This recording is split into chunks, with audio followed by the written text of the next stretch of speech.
Brother, mungkin brother tidak sadari ternyata masih banyak motor-motor yang dijual di dealer yang tidak pernah ganti model. Usia model motor-motor tersebut relatif tua, brother. Kalau umumnya pabrikan akan memperbarui model sebuah motor antara 4 hingga 5 tahun, motor-motor ini ada yang usianya 8, 9, bahkan ada yang 15 tahun, brother. Wow, mencengangkan bukan? Brother, sebelumnya kami sudah memposting video tentang motor-motor tua yang masih dijual di dealer. Brother bisa klik di pojok atas kanan ini. Dan video kali ini adalah part 2 dari motor-motor tua yang masih eksis di dealer.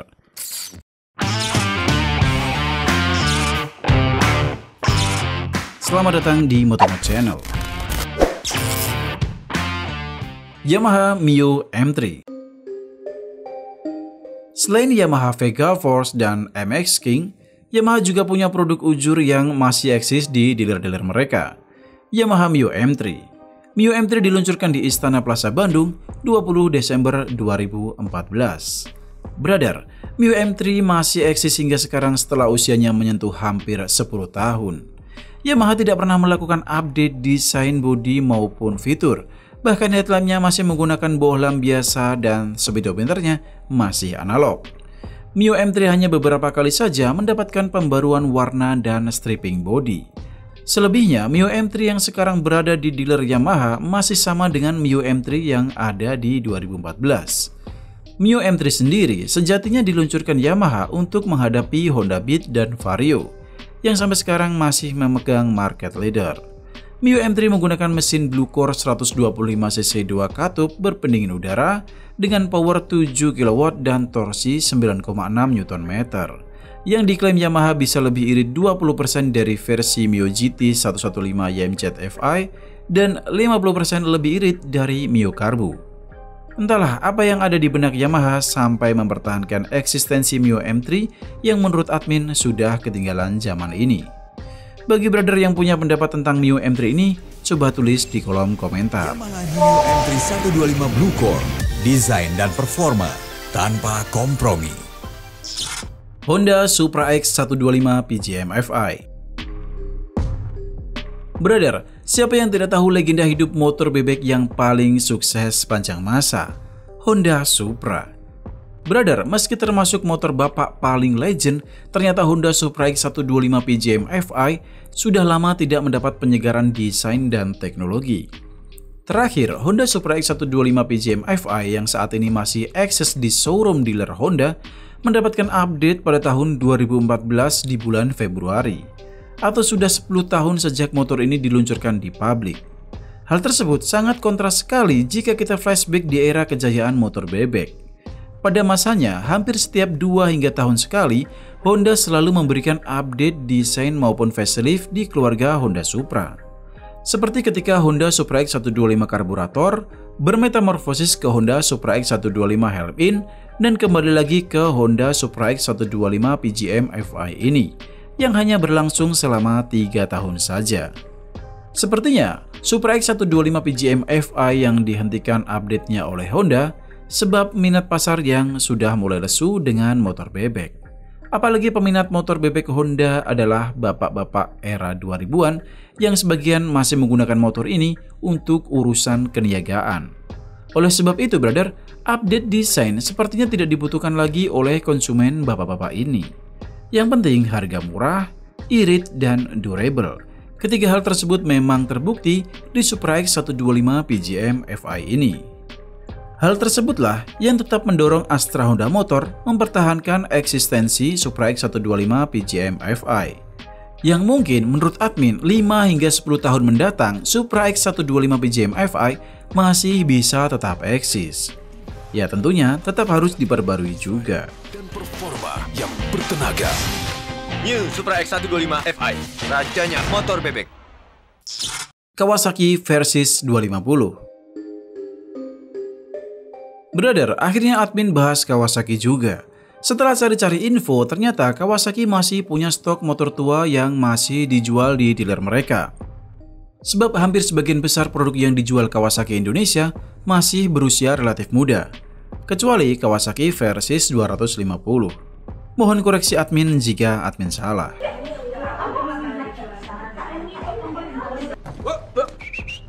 Kawasaki Versys 250 diluncurkan ke publik pada 30 November 2016. 8 tahun motor Kawasaki Versys 250 ini eksis di kelas Adventure 250 tanpa saingan.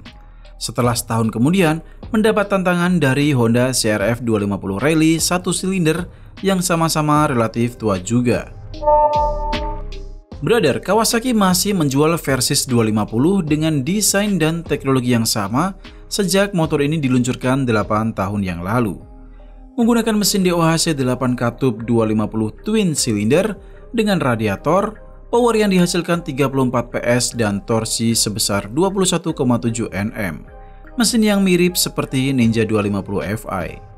Di kelas mesin 2 silinder Adventure, Versys tidak memiliki saingan sama sekali. Hingga saat ini, Versys masih ditawarkan di dealer Kawasaki dengan kisaran harga 72 jutaan on the road Jakarta. Ada lagi gak sih produk tua Kawasaki yang masih eksis? Coba brother bantu admin dan tulis komentar di bawah.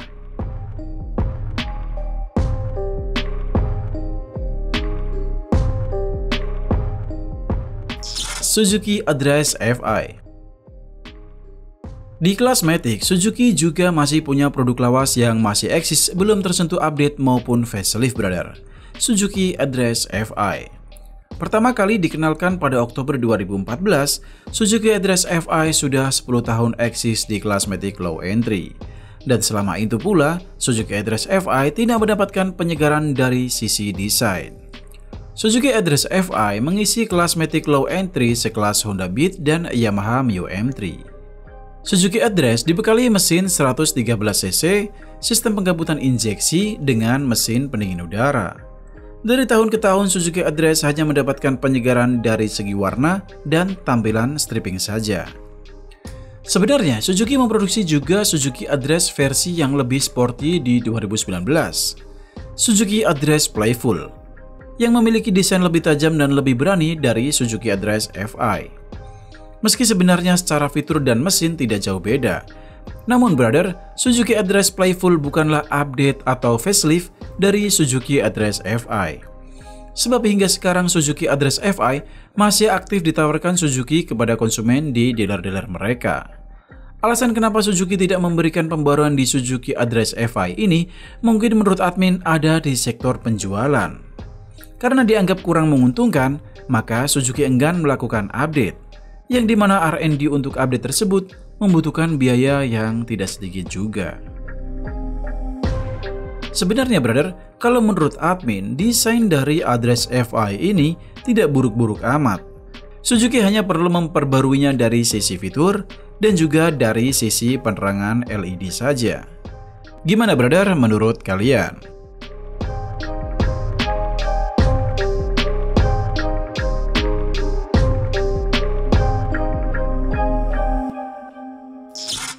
Yamaha Jupiter Z1. Brother, di kelas motor bebek selain Vega Force, Yamaha juga masih punya motor tua yang tetap dijual hingga sekarang. Yamaha Jupiter Z1. Yamaha Jupiter Z1 ini sudah eksis sejak 12 Juni 2013 brother. Atau sudah 11 tahun Jupiter Z1 ini tidak mendapat penyegaran desain maupun teknologi mesin.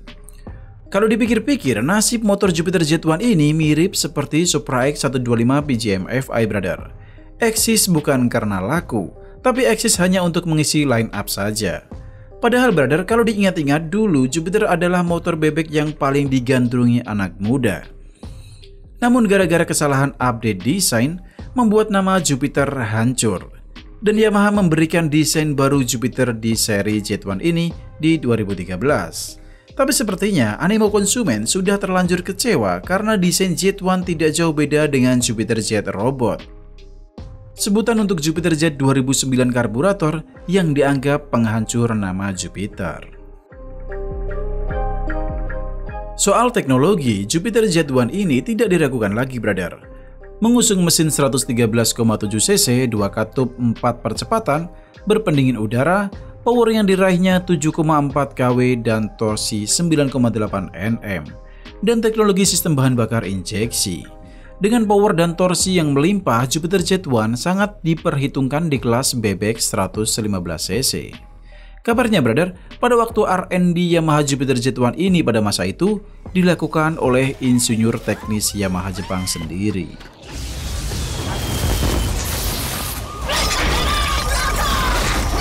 Jupiter Z1 baru, yang lain semakin ketinggalan lagi. TVS Neo XR 110. Brother, TVS punya motor bebek yang usianya lebih dari 10 tahun.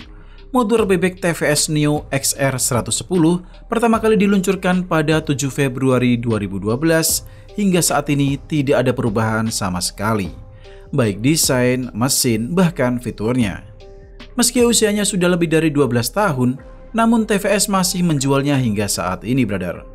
Meski begitu, admin dapat info yang kurang bisa dipertanggungjawabkan kalau stok yang ada di dealer saat ini adalah stok tahun lama yang nunggu habis. Brother, TVS Neo XR 110 sendiri ditujukan untuk konsumen kelas menengah ke bawah, sebab harga yang dibanderol cukup murah. Untuk produksi di tahun yang sama, TVS Neo XR ditawarkan mulai harga 13 jutaan saja, belum termasuk diskon dealer yang sepertinya lebih besar dari brand-brand Jepang.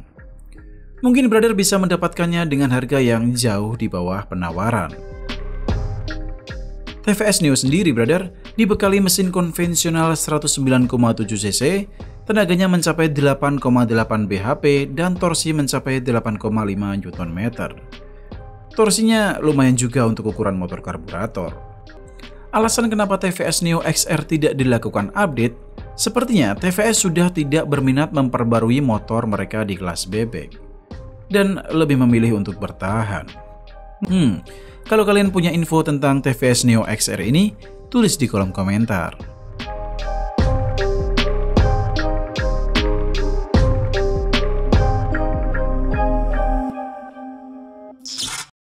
Yamaha Vino. Brother, Yamaha Vino pertama kali dikenalkan di Indonesia pada 2012 silam. Namun untuk versi terbarunya Yamaha Vino 125 Blue Core dikenalkan YIMM pada Januari 2016 atau sudah lebih dari 8 tahun silam dan tidak mendapatkan update apapun di unit Vino 125 Blue Core ini. Yamaha hanya memberikan penyegaran pada warna dan strippingnya saja. Tapi brother, kalau kita merujuk pada modelnya, sebenarnya model desain bodi yang ada di Vino 125 Blue Core ini sama persis seperti Vino generasi sebelumnya, Vino YMZ FI yang diluncurkan pada Januari 2014 silam dengan mesin 113 cc. Artinya, jika kita merujuk dengan desain bodi Yamaha Vino ini, maka Vino tidak ada perubahan desain sejak 10 tahun yang lalu. Sudah sangat tua untuk ukuran motor retro. Bahkan pesaingnya Honda Scoopy sudah beberapa kali mendapatkan perubahan desain. Yamaha Vino 125 Blue Core sendiri mendapatkan mesin yang mirip seperti mesin yang digunakan di Mio M3. Sebab kenapa Yamaha tidak mengupdate Vino ini disinyalir karena penjualan yang buruk dan dianggap sia-sia jika melakukan update produk. Kalau menurut kalian kira-kira kenapa ya brother? Tulis di kolom komentar. Dengan rasa teristimewa bersama Fashionmatic-mu, Vino Grande, istimewakan dirimu. Yamaha TVS ROX 125. Yang terakhir dari brand TVS brother, TVS ROX 125. Banyak dari kalian mungkin akan terkejut ternyata motor bebek 125 dari TVS ini masih eksis brother. Padahal usianya sudah sangat tua untuk ukuran motor-motor zaman sekarang. TVS ROX 125 dikenalkan TVS pada 11 Juni 2009. Benar, 2009 brother. Atau sejak 15 tahun yang lalu. Dan TVS ROX 125 ini termasuk line up TVS yang menjadi saksi TVS Indonesia saat memulai merintis penetrasi pasar di dalam negeri. Sejak mereka gabung di dunia otomotif roda 2 tanah air di 2015. Wow, gimana brother? Adakah produk lain yang lebih tua dari TVS ROX 125 ini yang masih eksis di dealer? Beritahu admin, mungkin admin kurang jauh mainnya. Nah brother, yang membuat ROX 125 ini sangat mencolok saat peluncurannya 15 tahun yang lalu adalah adanya fitur yang tidak terduga dan tidak pernah terfikirkan sebelumnya, yaitu penyebutan fitur MP3 player dan juga radio FM yang bisa dinikmati melalui earphone atau speaker yang ada di tengah bodinya. dan juga dilengkapi fitur andalan TVS. Apalagi kalau bukan power port untuk charger HP. Mesinnya sendiri menganut faham overbore, bor 75 mm dan struknya 48,8 mm. Berkapasitas 124,5 cc, power yang dihasilkan 9,8 bhp dan torsi 9,8 Nm. Brother, admin rada bingung ketika membaca deskripsi sistem pengapian dari sumber website TVS ini. Admin sudah 2 jam di sana dan tidak paham juga. Di situ diketik sistem pengapian digital ignition atau CDI, tapi di foto sebelah ada stiker DFI yang artinya digital fuel injection. Nah, sejak kapan TVS mengupdate ROX ini menggunakan injeksi? Admin sudah coba cari di Google, admin tidak mendapatkan infonya, brother. Nah, mungkin brother ada yang tahu, bantu admin untuk menjawabnya. TVS ROX 125cc di bawahnya asik, temenin musik. So brother, jika admin ada yang salah tidak usah ragu bantu revisi. Jika ada yang kurang tambahin saja. Sampai jumpa di konten berikutnya.